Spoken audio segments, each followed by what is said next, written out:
What's up, guys? Zach Hirsch here with Mr. Teofimo Lopez. Yeah. He's got a fight coming up May 2nd, Times Square, taking on the undefeated Arnold Barboza.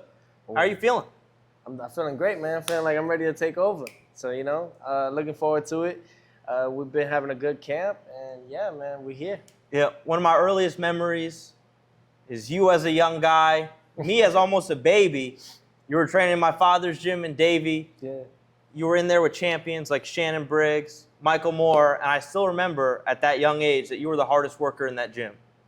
And then a few years later, I'm driving with my dad, and I see you running the bridge at an age where other kids are playing video games, playing Pokemon.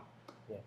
What has driven you to be such a hard worker? Because I've been around boxing since I was a kid. You're the second hardest worker, you're right up there, top 2 with Floyd Mayweather, that I've seen in the gym. No, it's good. What's driven you to be the harder worker since you were a young guy? That's not a bad comparison. No, that's where I put you with. Thank you. That means a lot. Honestly, I think that just the amount of work and effort that my father put into me at the same time, I think he saw a lot of potential, and he never wanted that to be steered in the wrong way or even be so-called like tempted to the outside world that could really guide you in a different way, in a different lighting.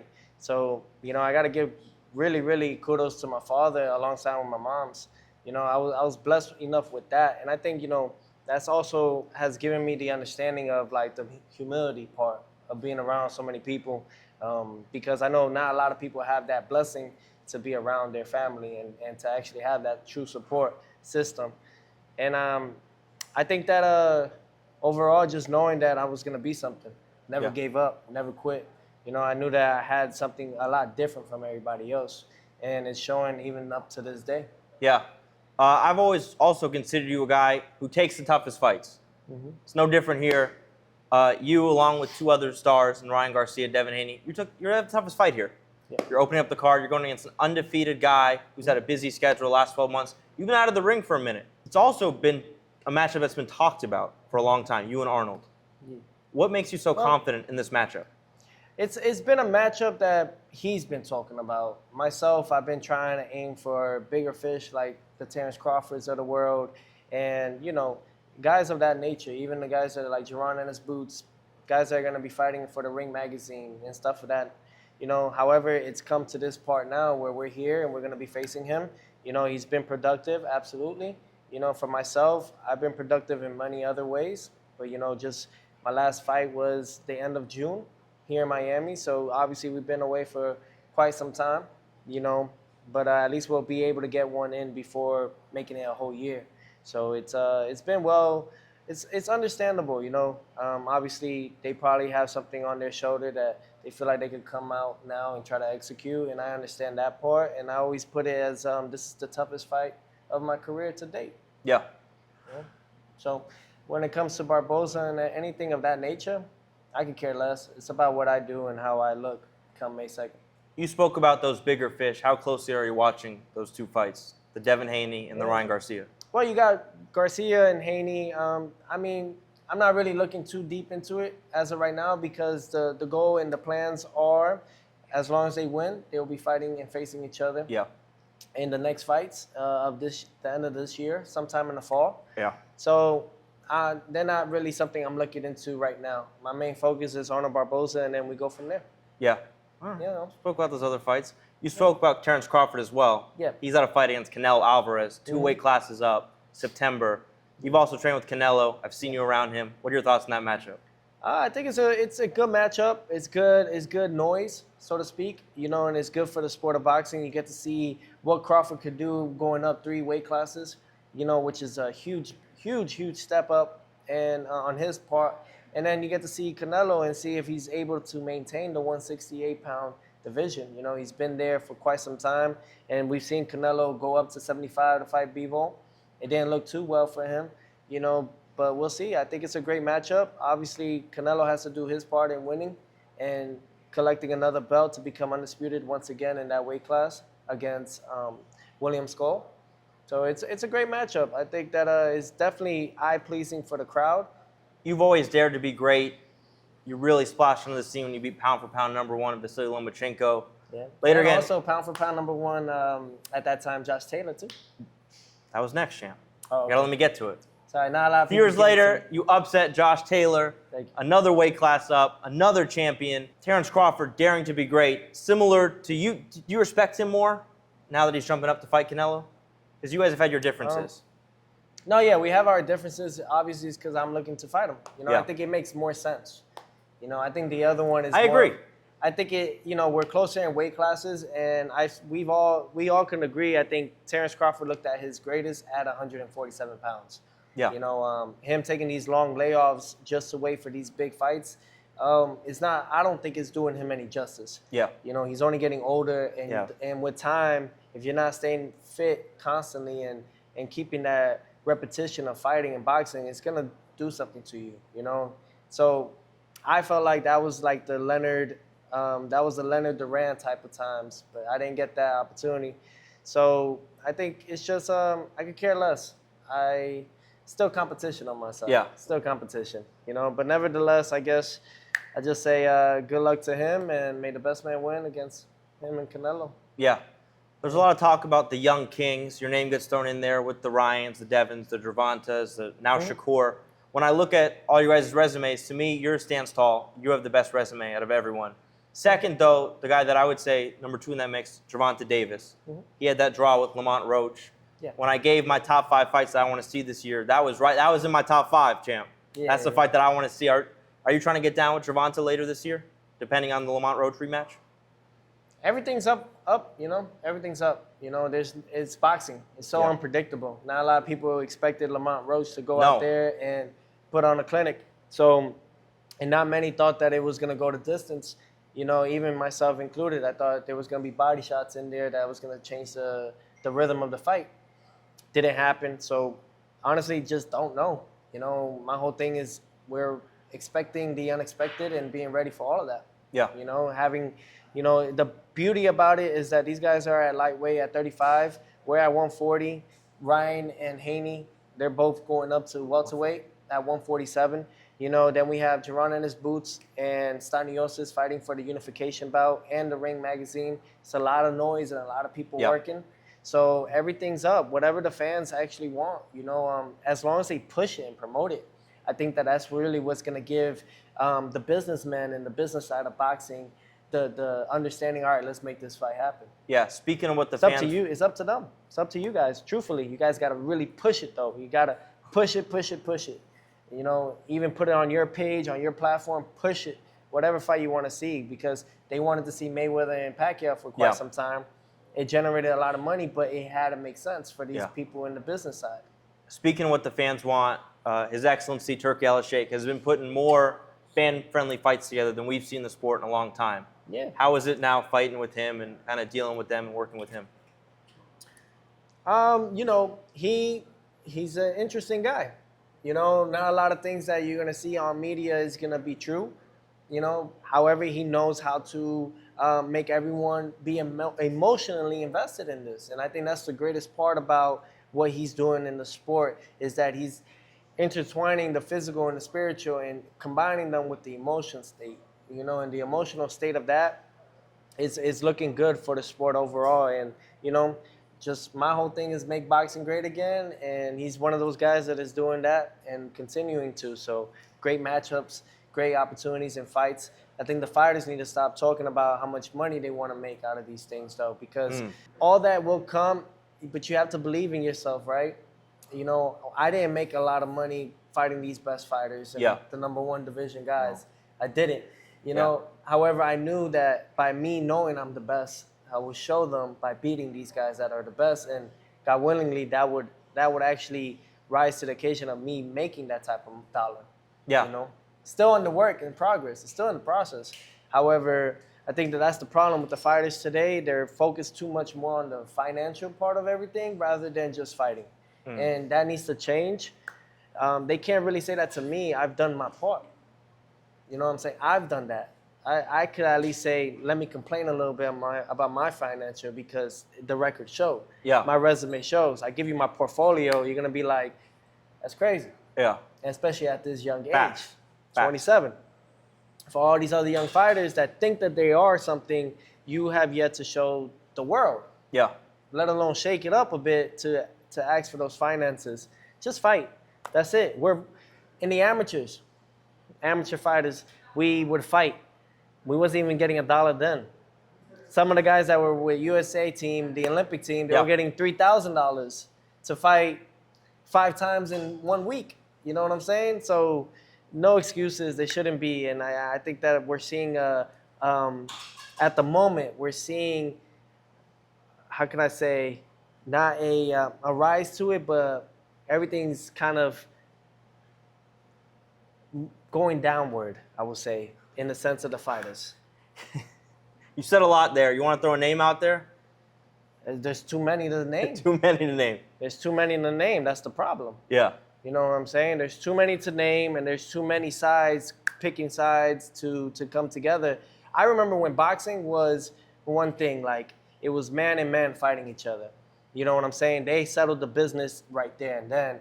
But now you're getting support from every avenue and from every sanctioning body that it kind of makes things a little bit much harder for it to be a solidified win. You know, for instance, a recent fight, Lamont Roach and Gervonta Davis. If you think about it, it was like business-wise, stylistically, it could have went either way. Maybe the knee count made Roach win the fight. However, business-wise, does it make sense to give the torch to Lamont Roach, who not many knew about? Yeah. We know about him from the U.S. Nationals and from all that, from amateurs. Yeah. We know about each other, but maybe the public eye doesn't know so much about him. Yeah. And who's holding that gatekeeping, who's holding that views is Gervonta Tank Davis. So that kind of resides on the business standpoint. But we need to kind of find a way to make it where everyone gets a shot at this. Yeah. Because then it's just narrowing down to one avenue, and that's just straight business. And they say it's not boxing, it's a business. Yeah. And I thought boxing's a sport. Yeah. Well, you've blended both with, your promotional ability on the mic, and also, you've shown it in the ring as well. I mean, to kind of show where the fight was at financially, it's pretty heavily rumored that if Tank were to win that fight, he was going to fight Jake Paul on Netflix. Yeah, I mean, listen, there's a lot of things that obviously play that role, but things change. I think maybe even the sport itself I believe every sport, everything that we do has a heartbeat. Because if it didn't, it doesn't give us life, right? When they say ball is life, it's got a heartbeat. Yeah. When you think of anything, any sport, this right here has life in it. And I think boxing even is turning that turn point, giving issues to Gervonta Davis. You don't know how to handle those things. People could call me crazy, but I believe this shit. Yeah. I live this. And I think that even the sport itself is turning it's turning the compass. Yeah. To navigate somewhere else. Everybody deserves a shot. Yeah. Isn't that what it's all about? The American dream, everybody getting the shot? No, absolutely. And instead of favoritizing somebody because they are listening? Yeah. No, to me, boxing is in a great place. And people say that. It is. I think it's actually overpassing the UFC, which I couldn't say that for a long time with all the young guys, with all you guys are doing. And now that everyone's taking your approach and actually fighting the best, with Turkey entering the mix, Netflix entering the mix, all that money injected in the sport, all that fanfare, I think boxing's in a great spot. Do you want to understand why I may not be everywhere advertised completely? I got to promote myself to get to that point, right? However, despite all the accolades and everything that I've accomplished thus far, it hasn't been promoted that way or acknowledged that way in some avenues and networks. However, the best thing about these networks like Netflix coming into the mix, the Zone, ESPN, but it's on its way out. You never know. ESPN might take a U-turn and go to and really do something there with the TKO group. Yeah. Right? Okay.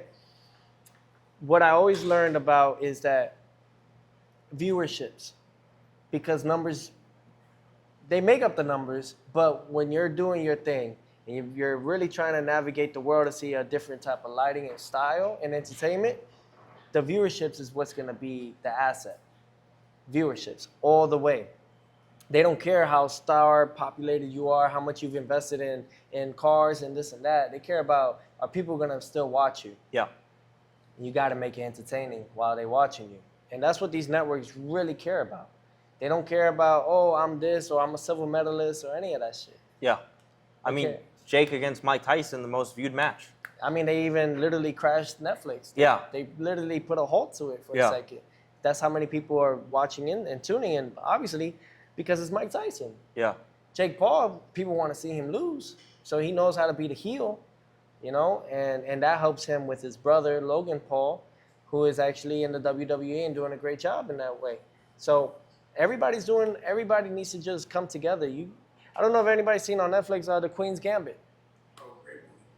It's a great movie. Great TV show. Yeah. And remember, like, they wanted to defeat her so bad that they were all coming together to figure out how there was ways to corner her before, but she did what she did.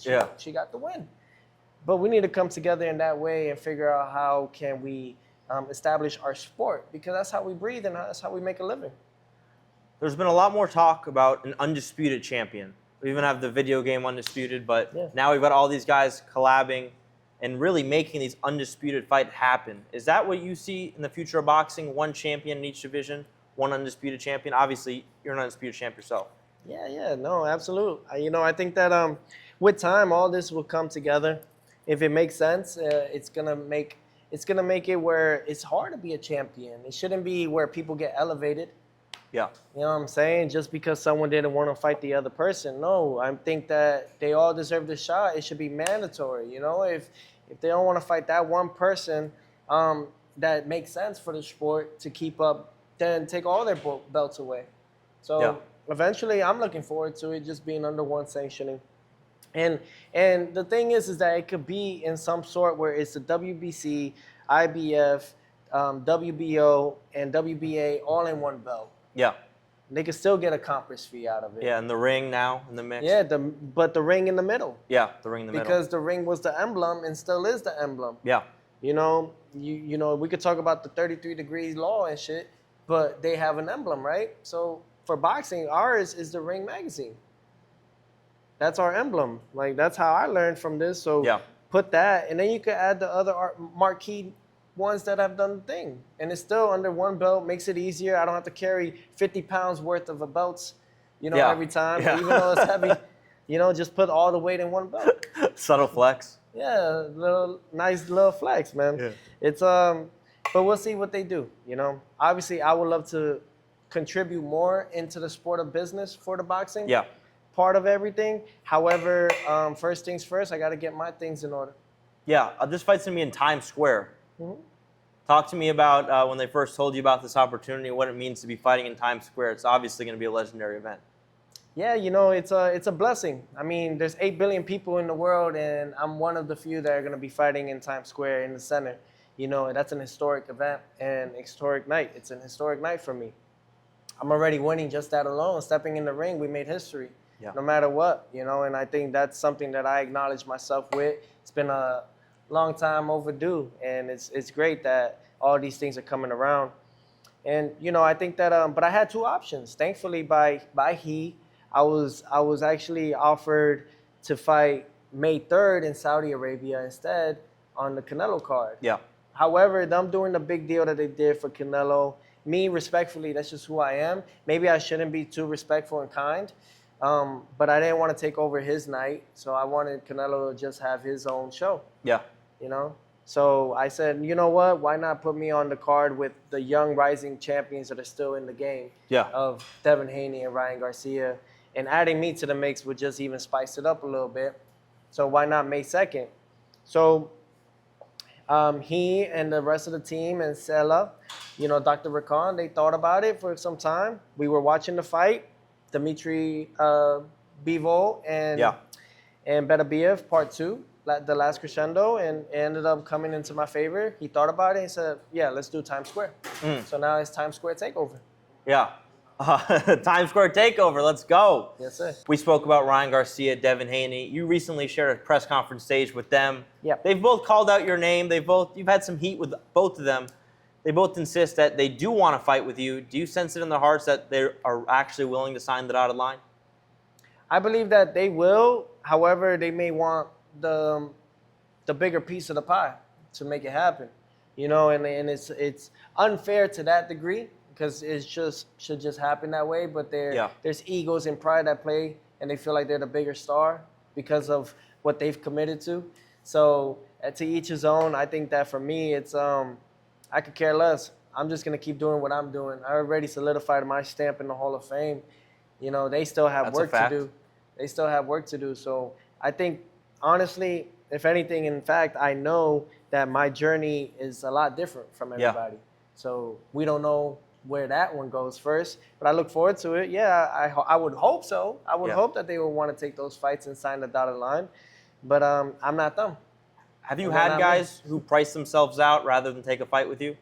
Yeah, absolutely. We've had a few that actually have asked for more and have actually wanted more. And I've learned this with the matchmakers from Top Rank. When they ask for this, they ask for that. When they ask for one more guy to take cover, can they comp this? Can they comp that? That means they just don't really want to take the fight. And I've had a few of those even before becoming world champion and after. Yeah.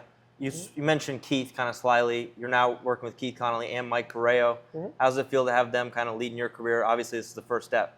Yeah, this is the first of many, I would say. You know, and Keith and Mike, tremendous guys. They always keep me and my father and team informed, which is the most important part of everything. You got to be transparent.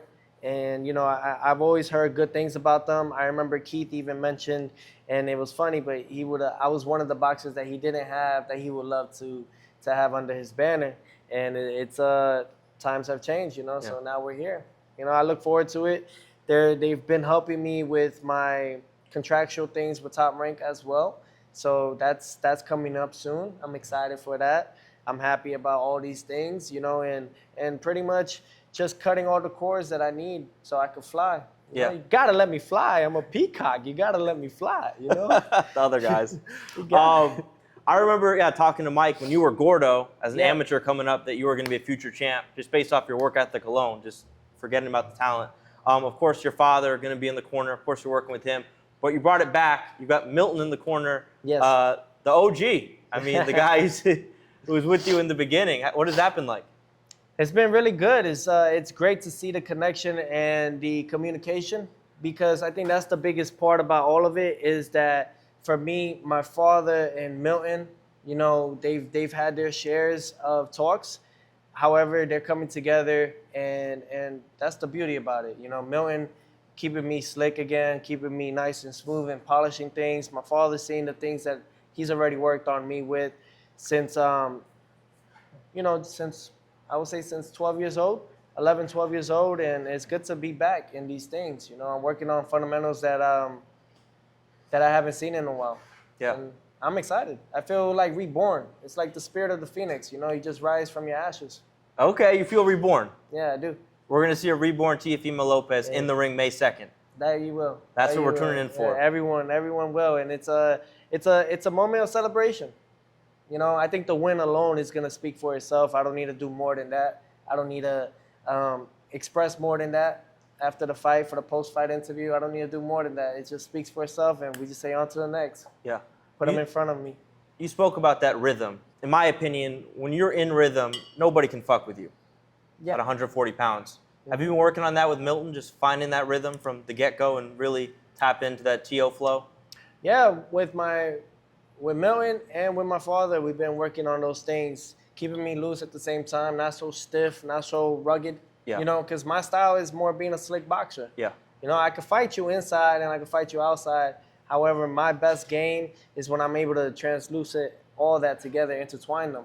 You know, and that's really when you get the slick boxer. Yeah. So, you know, it's been good. It's been good for my memory. And it's all about persistence and consistency. And that's what I've been working on a lot with these phenomenal guys in my corner. Yeah. We saw like you're knocking Richard Comey, but to me, your best performance was that Josh Taylor one that you mentioned.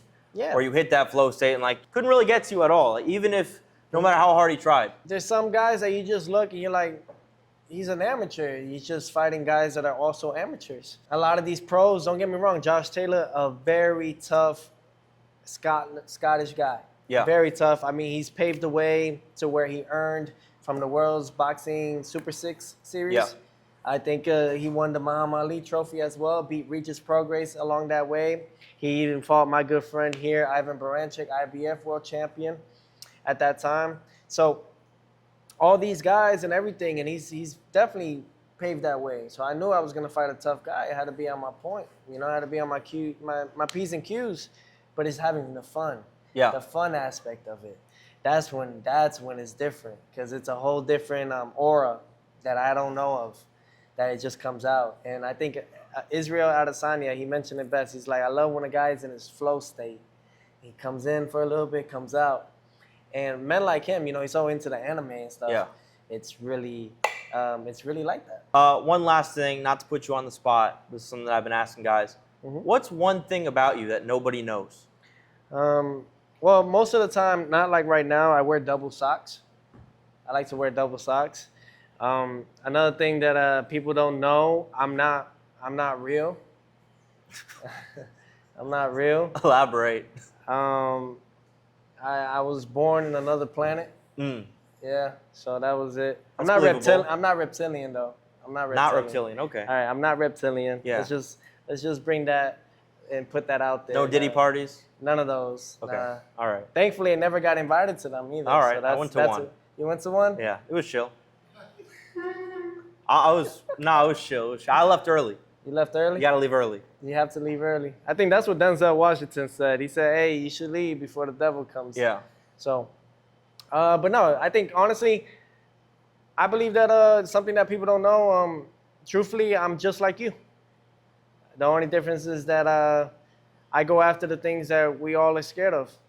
You know, I just go after it no matter what, because that's part of the unknown. You just got to take that leap of faith, and without you guys really realizing it, the unknown will guide you to where you need to be at, your safe space.